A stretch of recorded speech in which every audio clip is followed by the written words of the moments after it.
Muy buenas tardes. J.A. del Río, Haciendo Negocios en Latinoamérica, agradece su participación en este webinar Tendencias de Fiscalización en Precios de Transferencia. Es un placer presentar a nuestros expertos en el tema, quienes desarrollarán el mismo durante esta transmisión. Sean bienvenidas Karina Sevilla Bejar, gerente del área de impuestos en J.A. del Río, quien es licenciada en Contaduría y cuenta con una especialidad en materia de tributaria.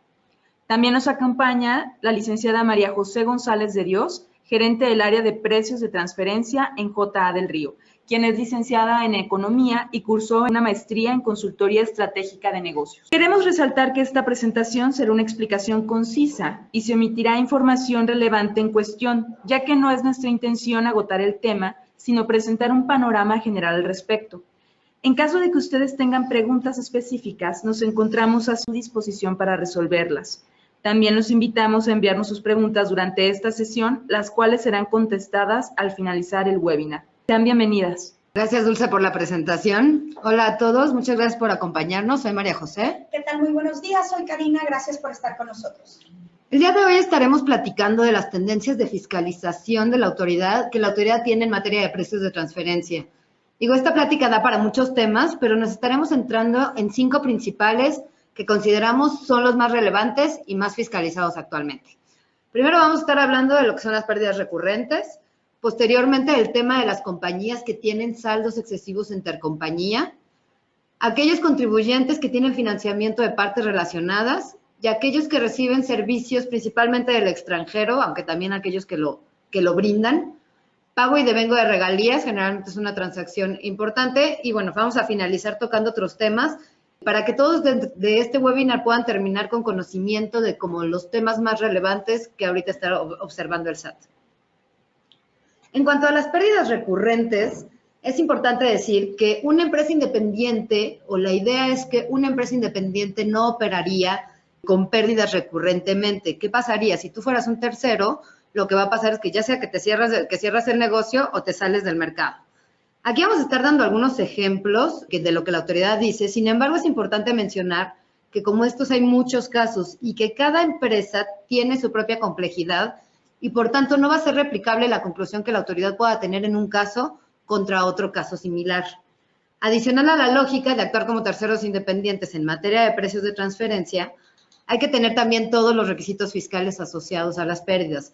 Se debe considerar que el SAT, a pesar de que es auditoría de materia de precios de transferencia, sí toman en consideración todos los requisitos fiscales y sí se meten a fondo con estos temas para determinar o ya sea que tus deducciones no van o pedirte ingreso acumulable que se pueda estar incumpliendo y rechazar, por tanto, todo, ya sea deducciones o ingreso. En este primer ejemplo que queremos mostrarles, vamos a hablar sobre una auditoría tomada de precios de transferencia en el cual el contribuyente no demuestra el origen y la procedencia de las pérdidas fiscales amortizadas. Y aquí hace énfasis en que no se encontró el contribuyente que la información haya sido de una correcta verificación de su procedencia. Y por lo tanto rechazan la amortización de la pérdida. Pero entonces, ¿qué podemos definir como origen y procedencia de la pérdida? Y esto es que nosotros como contribuyente tenemos lo que es llamado la carga de la prueba, es decir, con la documentación necesaria, demostrarle a las autoridades dentro de nuestra revisión que nuestras cifras son debidamente aplicadas, que son correctas. En el caso de las pérdidas de forma específica, podemos hablar de documentación como las declaraciones anuales, papeles de trabajo donde demostremos la actualización sobre qué ejercicios la hemos ido amortizando, etcétera. Adicional a esto podemos hablar también de los registros contables, entre otras muchas cosas, ¿no? Pero en este punto es importante mencionar que nosotros como contribuyentes somos quienes tenemos que probarlo. En esta tesis que quiero mostrarles aquí, el Tribunal Colegiado en Materia Administrativa hace énfasis en que no se transgrede el principio de seguridad jurídica del contribuyente el que la autoridad no le indique específicamente qué documentación debe mostrar, porque la autoridad no conoce el origen de la pérdida. la autoridad no sabe de dónde proviene, de qué ejercicio la estás tomando, si correctamente la actualizas o no. Por lo tanto, esta tesis nos habla de que el contribuyente está obligado a probar de dónde provienen sus pérdidas. Aquí vamos a ver, también tratar de otro tema que recurrentemente está aplicando el SAT en cuanto a pérdidas. Finalmente, este es un tema un poco menos fiscal, pero lo que hace en una auditoría de precios de transferencia, si la información de tu grupo multinacional es pública, se mete a revisar cuáles son los resultados que tiene el grupo y los compara contra lo que tú tienes como resultado. Es decir, si tú eres una empresa que aquí en México estás perdiendo, pero resulta que todas tus contrapartes y todas las operaciones multinacionales y tu grupo gana y gana bastante bien, entonces lo que el SAT termina señalando es que hay una incongruencia en los resultados y por tanto determina que no estás comportándote como un tercero independiente lo haría. O lo que él quiere decir es, por ejemplo, que tu pérdida obedece a factores ajenos o no obedece a factores ajenos a las condiciones en las que celebraste operaciones con partes relacionadas. Por eso la pérdida se debe, o la conclusión, es que se debe precisamente a que tienes muchas operaciones con partes relacionadas que están mal evaluadas y que te están llevando a una pérdida operativa. Aquí quisiera yo concluir con que el hecho de que la autoridad fiscal te determine que la pérdida no es aplicable y por lo tanto te rechace la amortización, es que estamos hablando sobre que la autoridad te revisa ejercicios 2 o 3 años antes, posiblemente 4, y esto te pueda generar hacia futuro acciones en cadena sobre pago mayor de impuestos, que no determinaste bien tu utilidad del ejercicio fiscal, etcétera, etcétera, ¿no? Mayor pagos provisionales y esto te generará mayor pago de impuestos, recargos, actualizaciones, etcétera. Claro, y es importante decirlo porque al final, acuérdense, y va a aplicar para todos los casos, la autoridad revisa años atrás. No es que va a revisarte hoy lo de ayer, ¿no? Te va a revisar a lo mejor lo de 4 o 5 años atrás y lo vamos a ir viendo con cada uno de los casos que empieza con la pérdida, todos los cálculos que va a tener impacto y lo que va a impactar después, y después con los temas de documentación. Ahorita vamos a hablar también de los saldos excesivos intercompañía. ¿Qué pasa? Aquí queríamos tocar este punto porque en caso de las revisiones de la autoridad, como lo hemos dicho, lo que espera es que te comportes como un tercero independiente, lo haría en transacciones, operaciones comparables y en condiciones. Y asociado a este tema, pues un tercero independiente finalmente facturaría y esperaría un pago y esperaría una transacción, un flujo de dinero.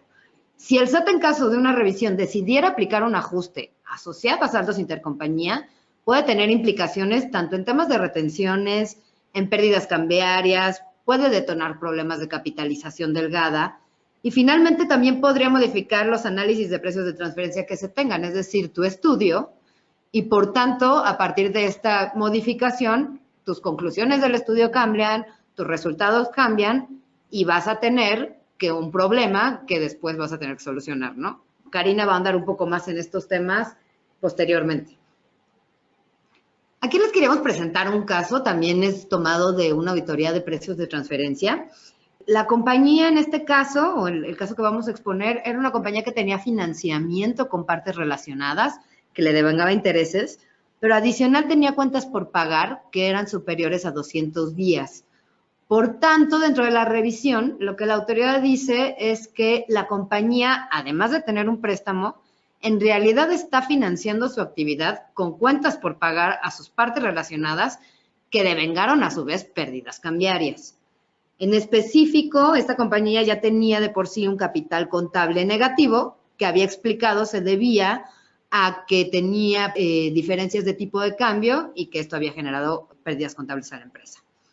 La autoridad continuó su exposición y menciona que, no obstante lo anterior, la compañía operaba normalmente y que esto únicamente era posible por la precaria situación financiera que presentaba la compañía y que esta era creada artificiosamente, porque realmente lo que estaba pasando es que estructuró un financiamiento con partes relacionadas en donde en lugar de aportar capital le dieron cuentas por pagar. Dentro de la misma línea, lo que establece el SAT o qué se llama o qué le dice excesivos saldos intercompañía, ¿no? Prácticamente lo que hace el SAT para determinarlos, es decir, ¿sabes qué? Tú tienes 200 días, como el ejemplo, las compañías comparables tienen un promedio de 60 días, yo voy a hacer unos cálculos para determinar que tú te comportes más o menos como los 60 días que tienen las compañías comparables, y a lo que es la diferencia le voy a llamar exceso, ¿no? Y este exceso de cuentas por pagar, evidentemente va a calcular también la pérdida cambiaria que le corresponde proporcionalmente.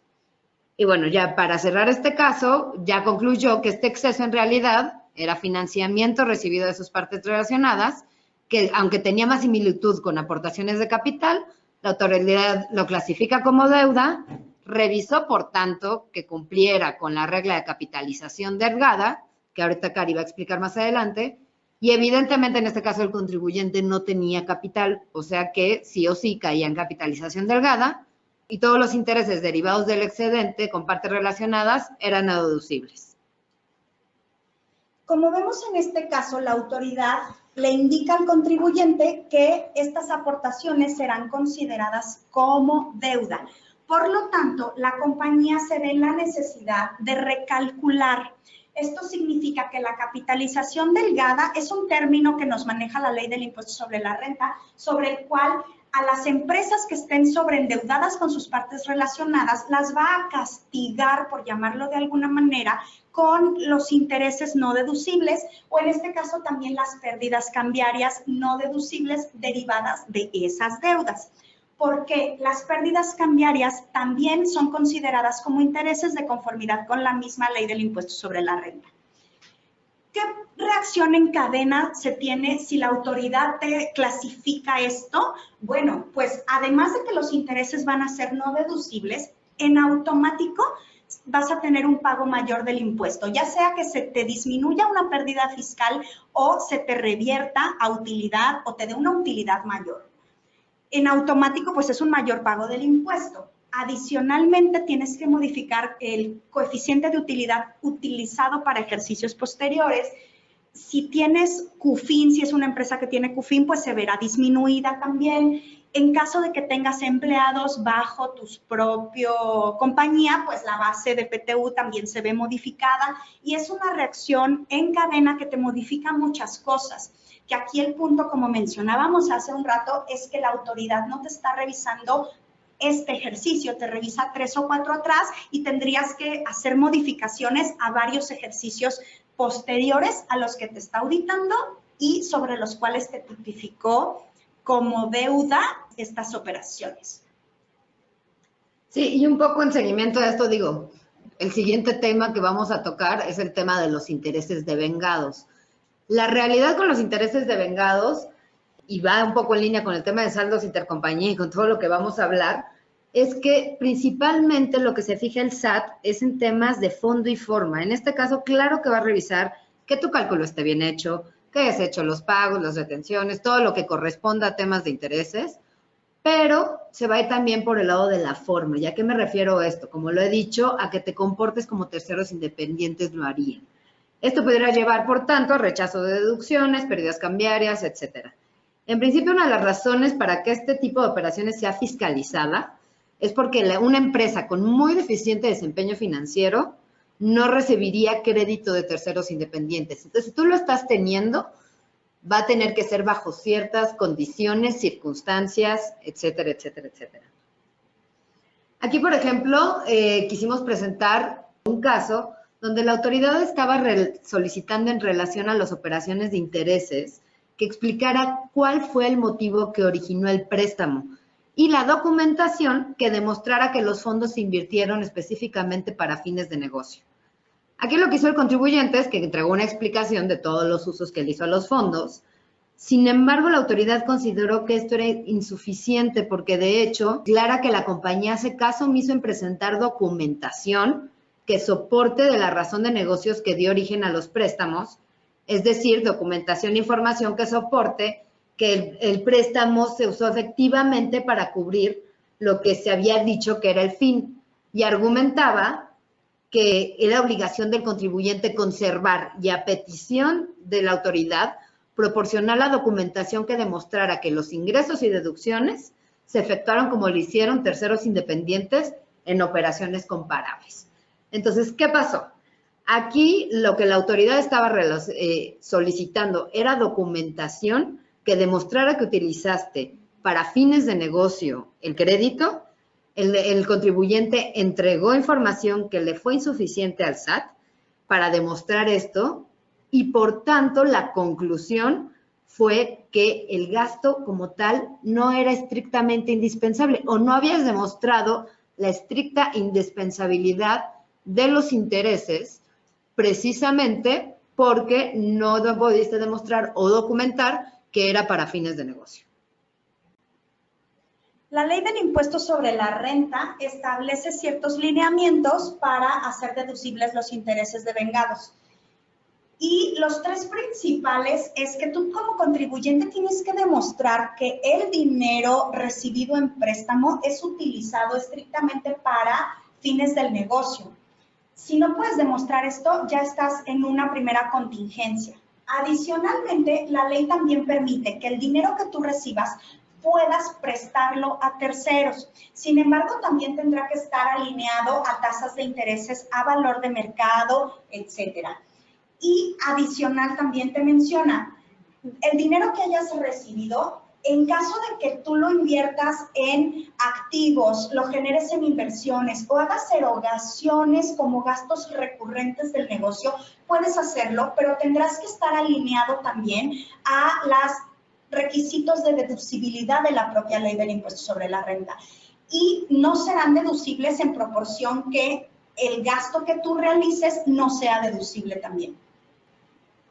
Hay una tesis que nos indica de la Sala Superior del Tribunal de Fiscal de Justicia Administrativa, que también nos da ciertos lineamientos, el cómo el contribuyente se comportaba anteriormente en las auditorías y el cómo se comporta ahora y las posturas en las que el SAT nos dice que ya no es suficiente con que se sustente la deducción únicamente con el contrato entre las partes que indiquen las fechas de pago y las tasas de intereses establecidas. Como ya hemos mencionado anteriormente, deberá haber otros sustentos como papeles de trabajo, demostrar que hay razón de negocio, que el dinero fue utilizado para los fines de la actividad y del giro del contribuyente, no únicamente basado en temas del contrato. No olviden que si tienen dudas, pueden enviarlas al chat para ser respondidas al final en la sesión de preguntas y respuestas. Bueno, y pues ahorita vamos a hablar un poco y siguiendo en el tema, con temas de servicios. ¿Qué pasa? Esta es una de las transacciones que va a estar más fiscalizado, que está preocupando más a mis clientes en relación a fiscalizaciones de precios de transferencia.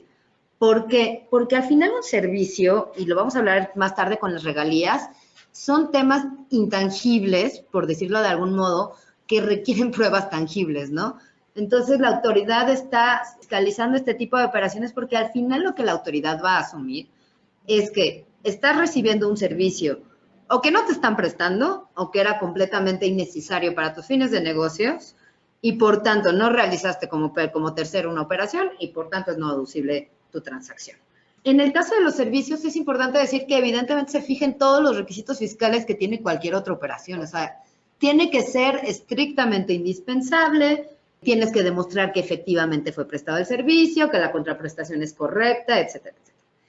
Y bien, si bien muchos de los servicios que reciben las entidades en México están identificados, cada uno de ustedes puede demostrar cómo les hicieron el cargo, cómo calcularon el importe y demás, la realidad es que en muchos casos lo que se tiene es que un grupo presta servicios a sus partes relacionadas, a diversas partes, tienen un pool de costos y eventualmente ven una asignación a cada una de las partes.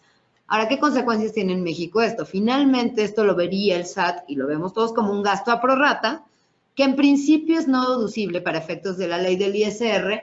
Sin embargo, ya la misma autoridad en 2014 emitió reglas que permiten la deducibilidad de los gastos a prorrata.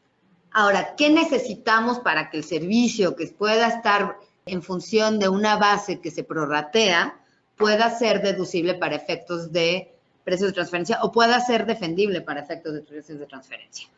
Pues bueno, primero, que el gasto sea estrictamente indispensable, lo hemos dicho en todos los casos, y aquí no va a ser la diferencia. Segundo, acreditar que el servicio, pues efectivamente se haya prestado. ¿Por qué? Pues porque si no puedes acreditar esta parte, quitas de materialidad o de sustancia toda la operación. Estás inventando una operación que estás intentando cobrar o pagar y por tanto el SAT va a asumir que estás sacando dinero sin sustento. Otra parte es que los servicios se hayan prestado en las mismas condiciones que un tercero independiente. Pues creo que es toda la base de precios de transferencia lo que le hemos estado tratando de decir, ¿no? Que finalmente actúes como actuaría cualquiera a la hora que pide un servicio. ¿Qué quiero decir con esto? Que evidentemente tú vas a pactar una operación y tú vas a exigir cosas cuando tú estás pactando una operación con un tercero independiente, ¿no? Quiero saber qué servicio me vas a dar, qué entregable me vas a dar, en qué tiempos. Toda esta coordinación, el SAT lo espera también cuando tú pactas servicios ahora sí que con terceros, con partes relacionadas. Adicional a cumplir con lineamientos de precios de transferencia, como ya María José les ha estado mencionando, ya no es suficiente con solo tener una factura y un pago relacionado a este servicio, porque esto ya no es prueba de que efectivamente fue prestado dicha transacción. Debes demostrarlo con otro tipo de soporte y con otro tipo de sustancia que den materialidad a la operación llevada a cabo y a la transacción. Adicionalmente, también el SAT está revisando que exista una razonabilidad, es decir, que el servicio prestado verdaderamente esté relacionado al giro de la compañía y sobre este entorno también sea prestado. Claro, y también que el gasto sea proporcional al beneficio recibido, o sea, no se justifica yo pago 10 millones de euros por un servicio que recibo y que vale 10, ¿no? 10 pesos. Entonces, tiene que ser proporcional y esa parte de proporcionalidad sí la está revisando el SAT.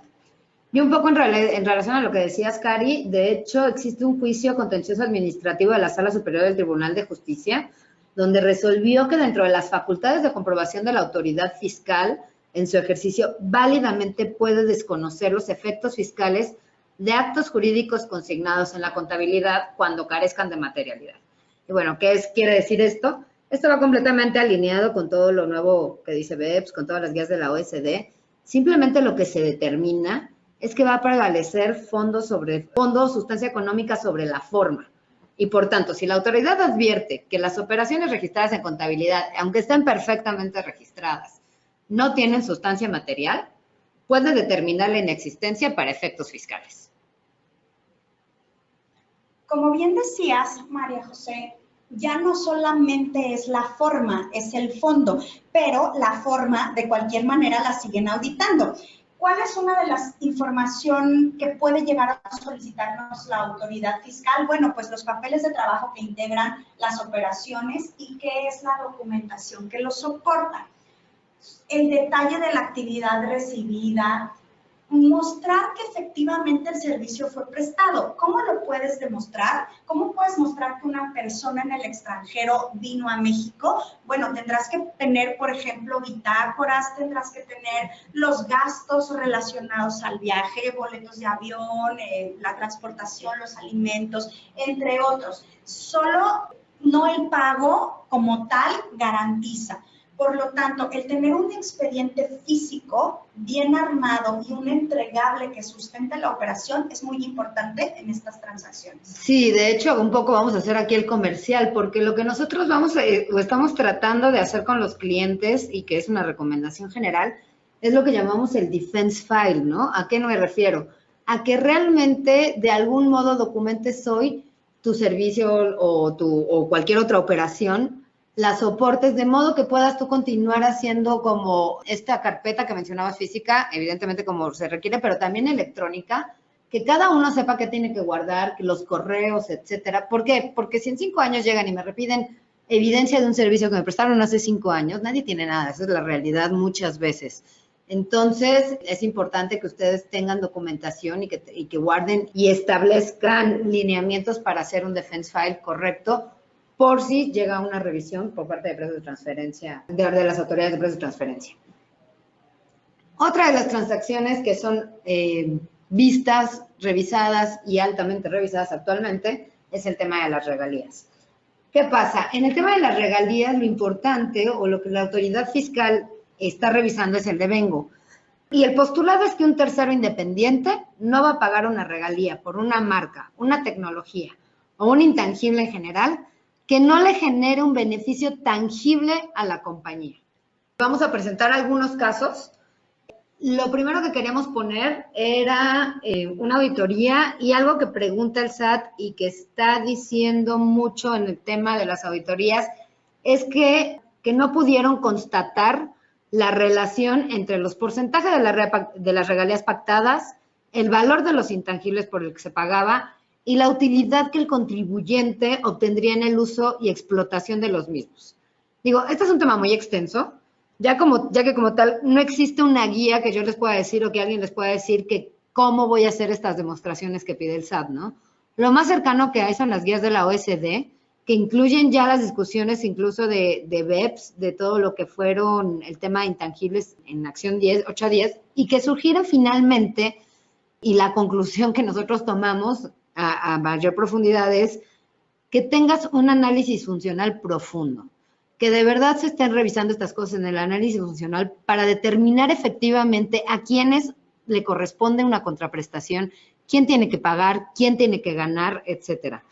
Es lo que finalmente nosotros conocemos como todas las que son las funciones DEMPE, ¿no? Que prácticamente lo que tratan es quién desarrolla el intangible, quién lo mejora, quién lo mantiene, quién lo protege o tiene la legalidad del mismo y quién lo explota.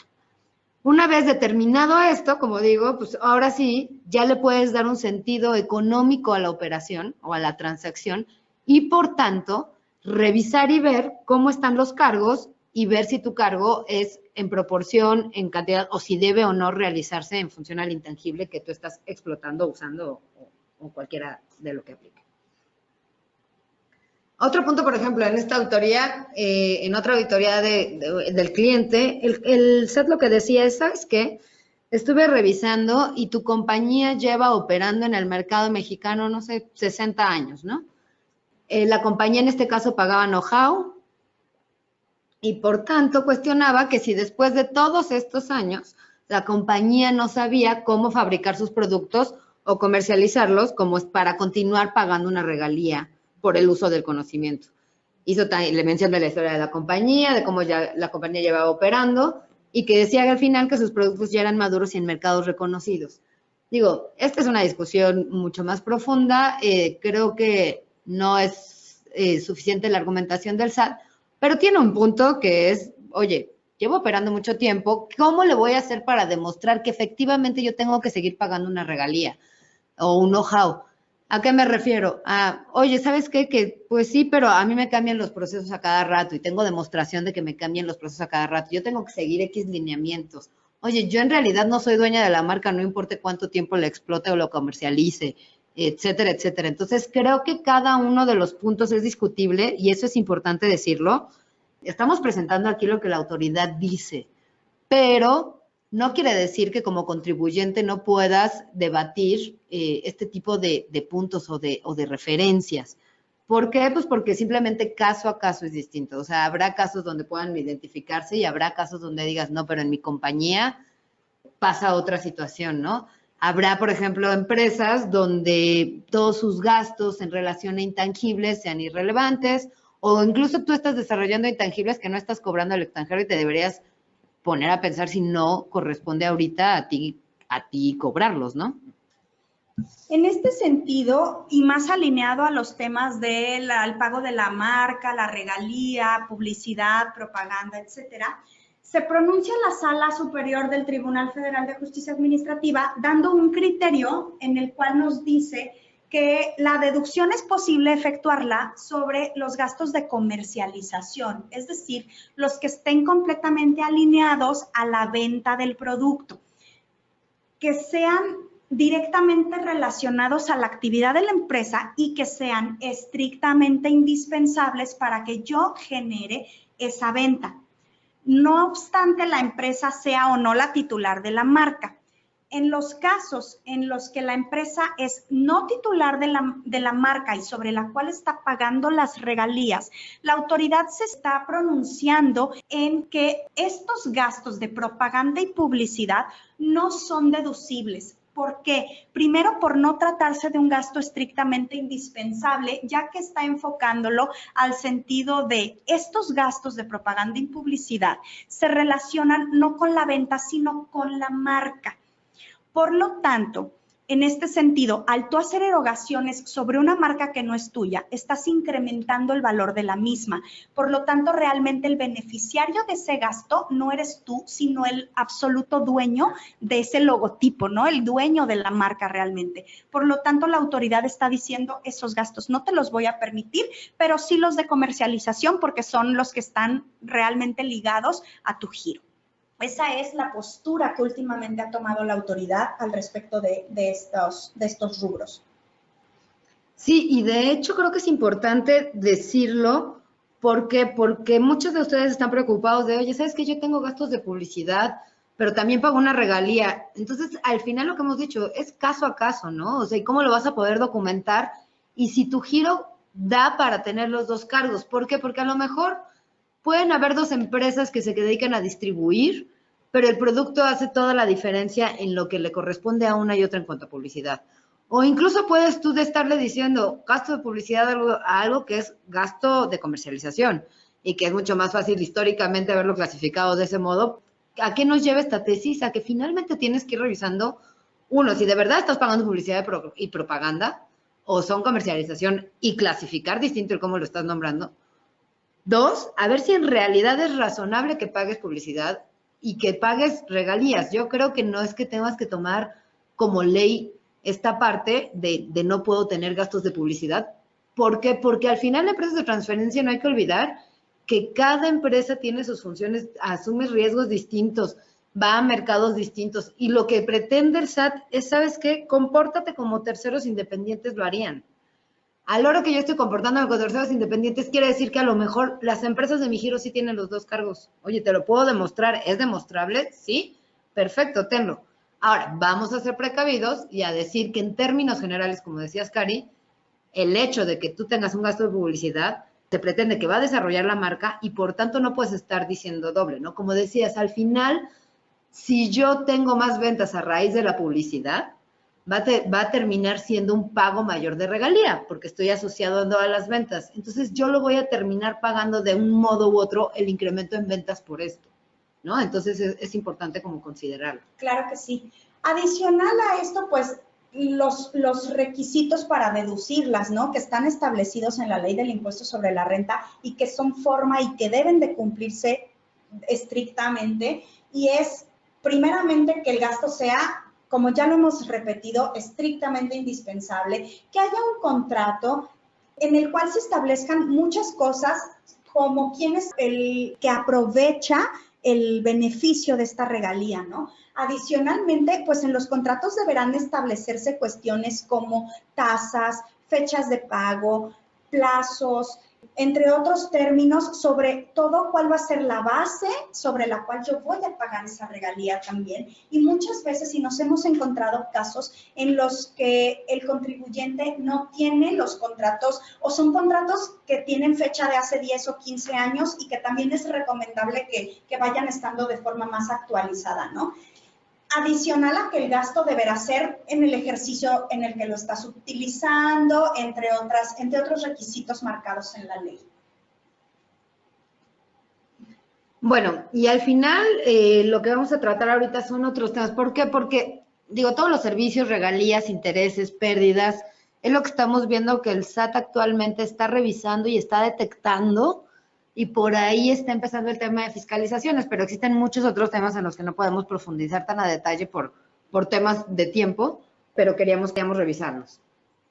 El tema primero es el tema de reestructura de negocios. Como ustedes saben, cuando hay una reestructura de negocios en México, pues tú lo tienes que estar reportando y lo tienes que estar diciendo aquí a las autoridades en México, pero también es importante que tengan en mente que cuando existe una reestructura de negocio a nivel grupo multinacional, las autoridades sí se comunican este tipo de información. Digo, no es nada oficial y no es que por escrito, etcétera. Hay tratados para intercambio de información, sí, cuando ya se requiere información formal, pero sí es cierto que las autoridades se comunican cuando hay estrategias agresivas por parte del contribuyente en un lugar y empiezan a saberse y empiezan a abrirse auditorías a nivel mundial, ¿no? O sea, aquí en México tenemos muy buena comunicación con otras autoridades, por tanto, es probable que por ahí salga un tema de revisión.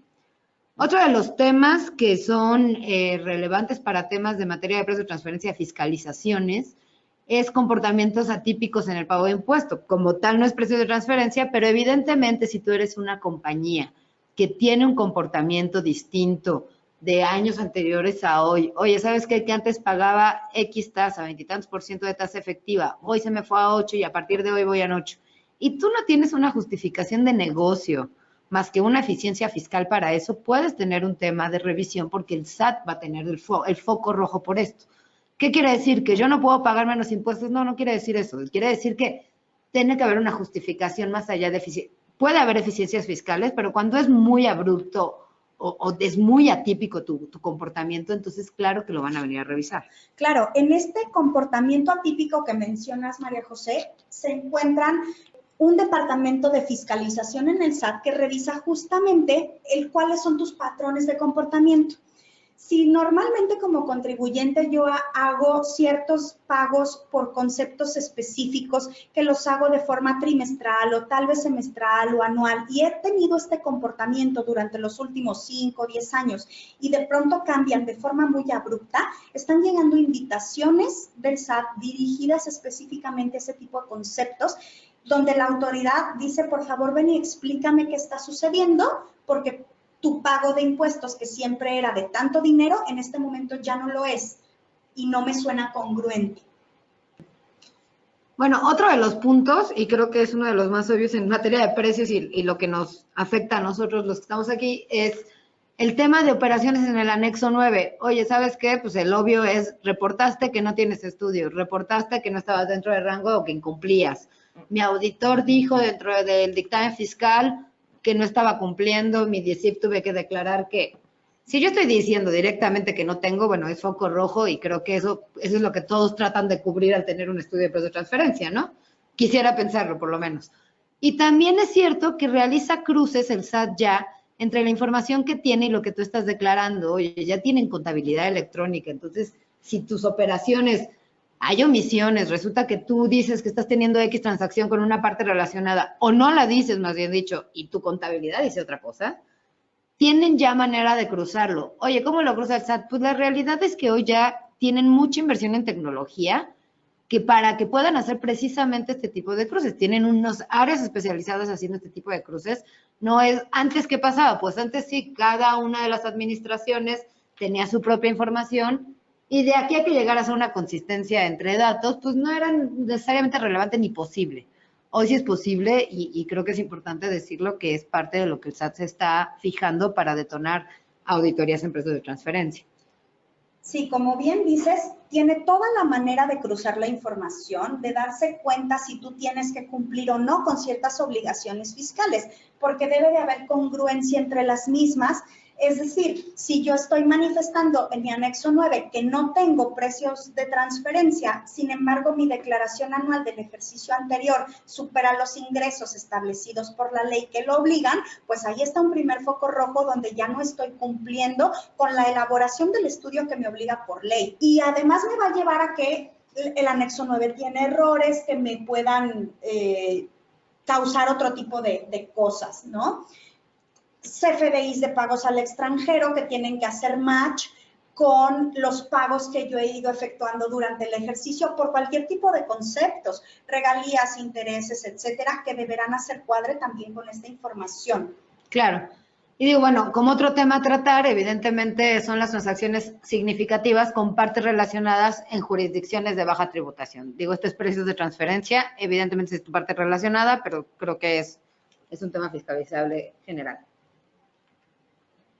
Y bueno, y hay otros puntos que no son como tal temas, pero que sí son consideraciones que creemos que deben de tomar en cuenta para la hora de documentar, a la hora de tener operaciones intercompañía, consideraciones que el SAT está observando dentro de las auditorías y que tienen que ustedes observar en algún punto.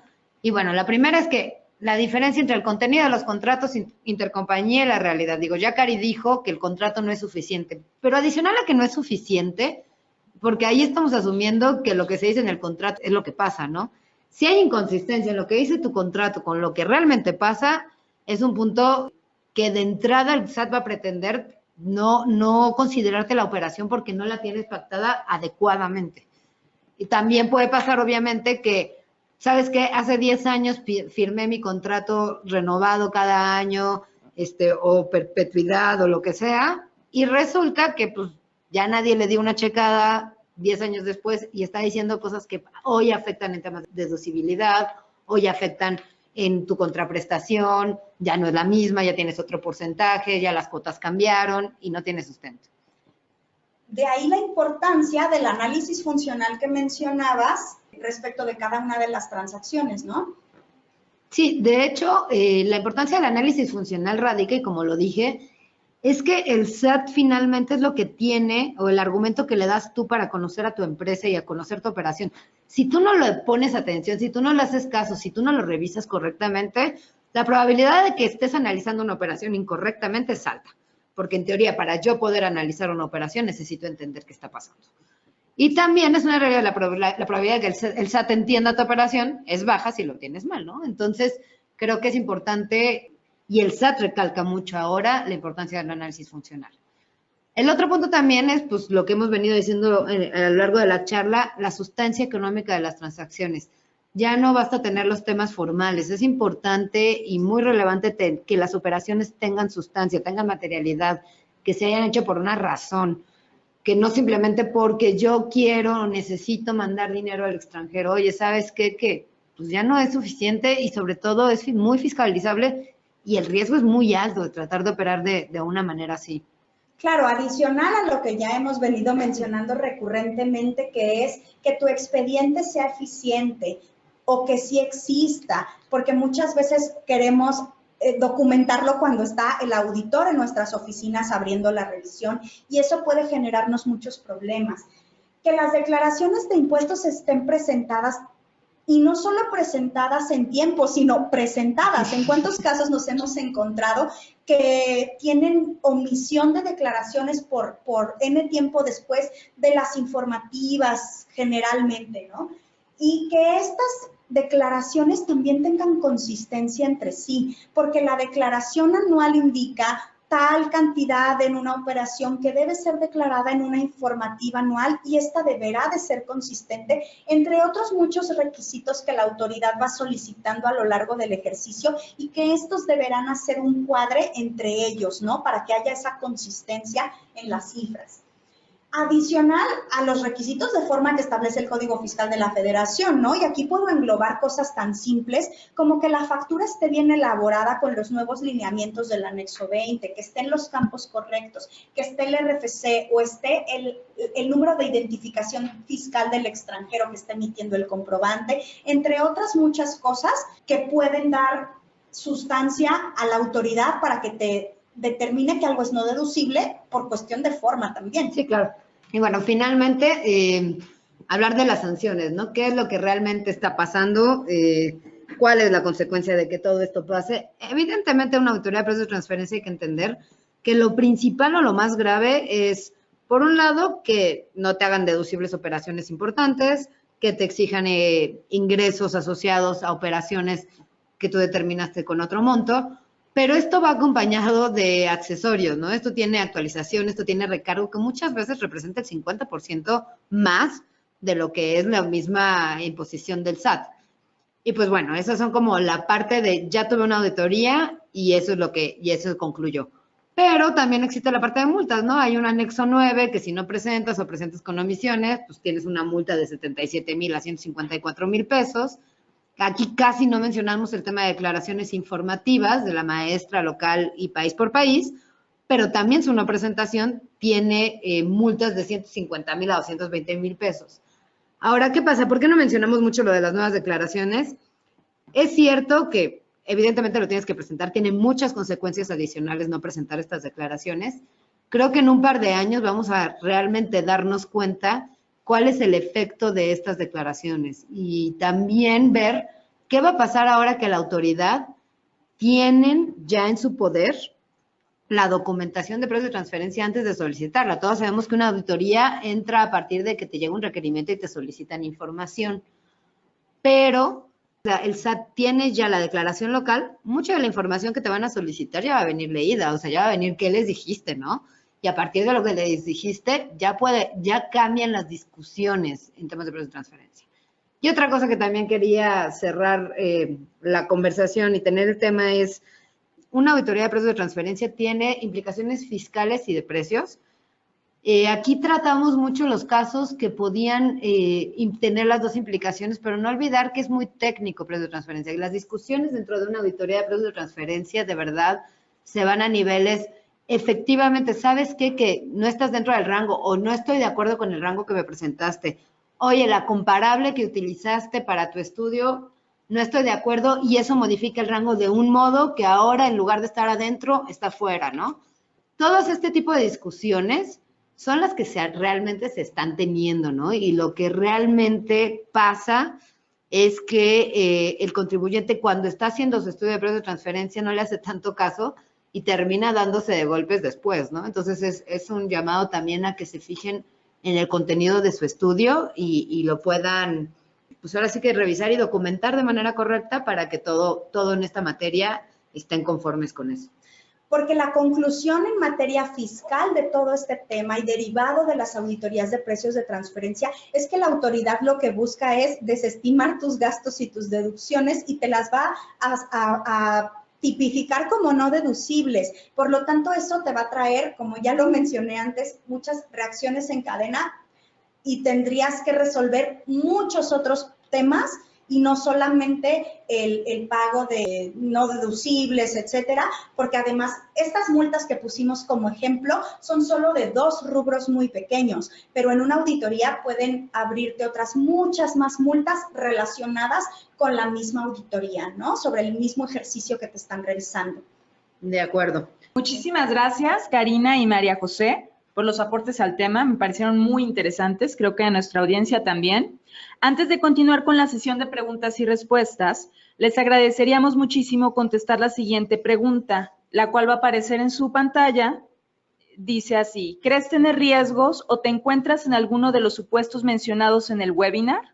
Por otro lado, lo alentamos a contactarnos directamente a contacto@jadelrio.com, donde resolveremos cualquier pregunta adicional que usted tenga. Asimismo, le recordamos que el día viernes podrá encontrar el material de este webinar en nuestro canal de YouTube. Lo invitamos a suscribirse. Muchas gracias por sus respuestas. Iniciamos nuestra sesión de preguntas. Y bueno, aquí tengo una para ti, María José, que dice: si identifico que tengo un problema de precios de transferencia, ¿me conviene ajustarme? La respuesta siempre va a ser, y la recomendada va a ser que sí, ¿no? O sea, al final creo que eso te puede evitar multas o costos accesorios en caso de una revisión. El cómo hacer o presentar el ajuste, eso es lo que va a cambiar. Digo, hay reglas específicas para los ajustes de precio de transferencia que han salido en los últimos años y también reglas específicas de cómo informar si vas a hacer un ajuste de precios de transferencia, ¿no? Entonces, en el caso de los que estén en esta posición de, oye, ¿sabes qué? De 2 años para acá tengo que realizar un ajuste y modificar mis precios, con gusto platicamos el cómo. Perfecto. Y creo que este es para ti, Karina. ¿Qué pasa si el SAT me rechazó las deducciones? Bueno, es importante analizar caso por caso y ver cuál es el motivo del rechazo de las deducciones. Pero si tú tienes todo el soporte y la documentación y tienes un sustento, durante la auditoría podrás demostrarlo. Pero es muy importante revisar el caso en particular del por qué te las está rechazando y si tú pudieras interponer algún recurso en contra de este rechazo. Gracias. Acá hay otra pregunta que refiere al SAT. ¿Cuál es el periodo que tiene el SAT para iniciar una inversión de precios de transferencia? ¿Una revisión? ¿Cuál es el periodo que tiene el SAT para iniciar una revisión? Perdóname, una revisión. No te preocupes. Mira, el periodo en sí son 5 años a partir de la última declaración presentada. Es decir, si hoy presentas una declaración complementaria al ejercicio fiscal 2017, comienza hoy tus 5 años de periodo de revisión. Y cuento con el contrato de la operación que soporta la factura que se emitió por mi gasto intercompañía. ¿Puede considerarse como que tengo documentada la operación? No, de hecho, un poco es lo que platicamos durante la conversación, ¿no? La autoridad ahorita en materia de precios de transferencia está revisando temas de sustancia económica de las operaciones. Es decir, que efectivamente hayas realizado la operación y va a buscar saber cómo determinaron los cargos reflejados en la factura. Y si bien puede venir en el contrato y pueden ser razonables, se tiene que contar con toda la documentación requerida por la legislación, incluso por temas de los gastos a prorrata. Ok, acá hay otra pregunta. ¿Por cuánto tiempo debo guardar la documentación que dio origen a las pérdidas? Bien, gracias, Dulce. El Código Fiscal de la Federación nos establece que tenemos que guardar la documentación soporte por 5 ejercicios. Sin embargo, en el tema específico de las pérdidas, como las amortizamos hasta 10 ejercicios después en que estas fueron generadas, voy a poner un ejemplo. Si en 2019 estoy utilizando una pérdida del 2009, que es en el año en que concluye, y generalmente el SAT tiene esos 5 ejercicios para revisarme 2019, pues estaríamos hablando que se me va a otros 5 años más. Por lo tanto, el que tú guardes la documentación origen de las pérdidas puede llevarnos hasta 15 años incluso. Acá hay una muy interesante. ¿Cómo puede identificar el SAT que mis empresas tienen algún problema en precios de transferencia? Pues mira, va un poco en línea a lo que habíamos comentado. Una y la más evidente es el anexo 9 de la DIM, donde declares que no tienes estudio o que tienes incumplimiento en los cuestionarios del DICIF, ICIF, etcétera.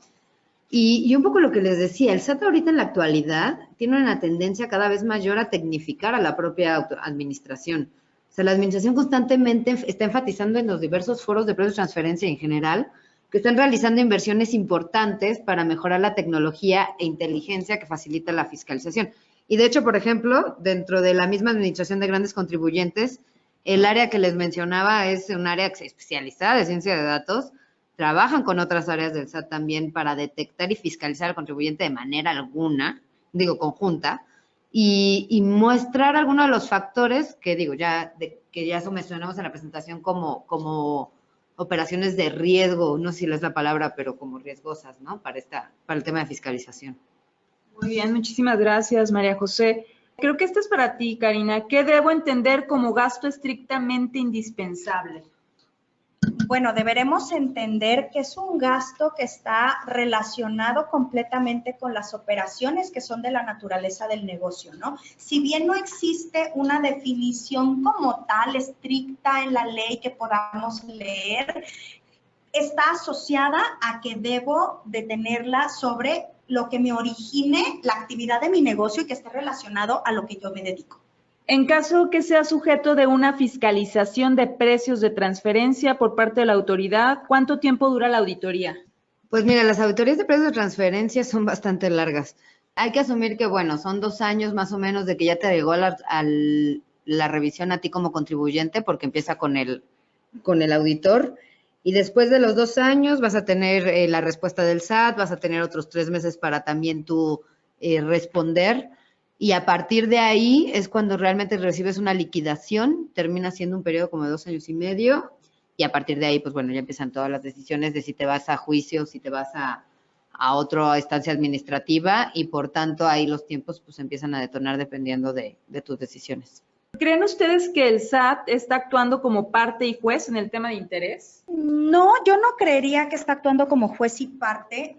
Lo que creo que en el tema de intereses es que nosotros como contribuyentes debemos demostrar que la transacción está efectivamente realizada, que los intereses, y mejor dicho, que el préstamo que yo estoy recibiendo está utilizado para los fines del negocio, que lo estoy adquiriendo para inversiones, para gastos relativos al negocio, y que la tasa de interés que está pactada con mi parte relacionada está conforme a valores de mercado, porque esa es una de las primeras pruebas que el SAT te va a solicitar. Voy a leer la última pregunta. Si tengo gastos por asistencia técnica y por know-how, ¿ambos conceptos serán deducibles? Bueno, aquí la verdad es que la respuesta siempre va a ser, hay que revisar caso a caso. En principio vamos a tener que verificar que ambos cargos sean razonables con relación a la actividad de tu negocio.